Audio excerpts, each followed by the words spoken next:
कि मैं अपने हर गरीब भाई बहन को संकट की इस घड़ी में मुफ्त राशन दूंगा। हमने गरीब कल्याण अन्न योजना शुरू की। कोई भी परिवार ऐसा न हो जब इन कोरोना की मुसीबत के समय जिसका घर का चूल्हा न जले, ऐसा कोई बेटा बेटी न हो जिसको रात को भूखा सोना पड़े। और इसलिए मोदी ने अन्न के भंडार खोल दिए और देश के गरीबों को मुफ्त में अन्न दिया। आज भी चल रहा है। लेकिन छत्तीसगढ़ की कांग्रेस सरकार ने, आप सुनिए, गरीब के पेट में जाने वाला अन्न, गरीब का जलने वाला चूल्हा, ये भी कांग्रेस के लोगों के लिए चोरी करने का माध्यम बन गया। कांग्रेस सरकार ने इसमें भी घोटाला कर दिया।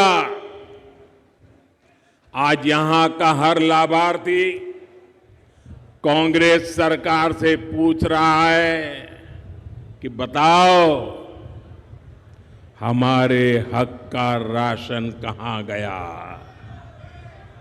पूछोगे कि नहीं पूछोगे? घर घर जाकर के बताओगे कि नहीं बताओगे? क्या कांग्रेस ने जवाब देना चाहिए कि नहीं देना चाहिए? आप मुझे बताइए साथियों, जो राशन में घोटाला करे वो वापिस आने चाहिए क्या? उनको दोबारा मौका देना चाहिए क्या? और अगर मौका मिल गया तो ज्यादा घोटाला करेंगे कि नहीं करेंगे? छत्तीसगढ़ पूरी तरह तबाह हो जाए कि नहीं हो जाएगा? साथियों, तो थोड़ा भी डरते हैं। ये दोबारा मौका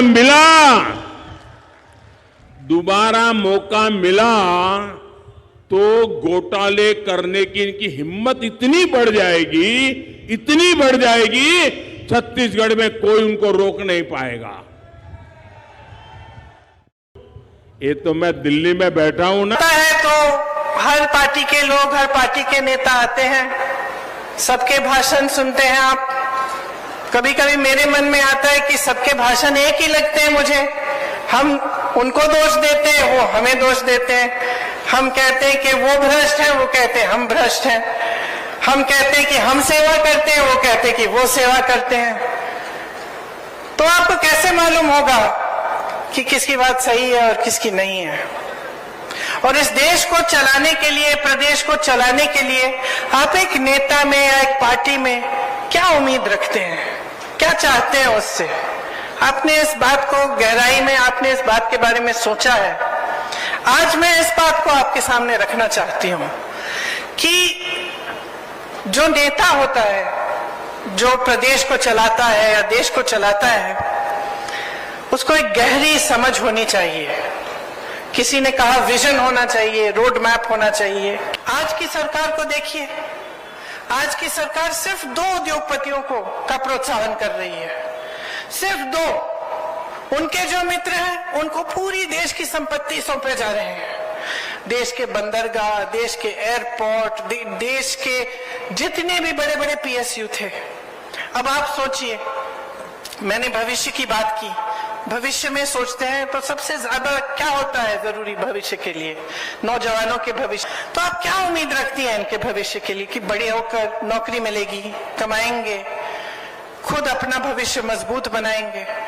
तो अगर एक ऐसी सरकार है जो रोजगार बना ही नहीं रही है, तो फिर आपके भविष्य का क्या होगा? जिसका विजन नहीं है, रोड मैप नहीं है कि रोजगार कैसे बनेंगे। शिक्षा की एक नई संस्था नहीं बनाएंगे, जो पुरानी है उनको भी बिगाड़ के रख देंगे। क्यों किया?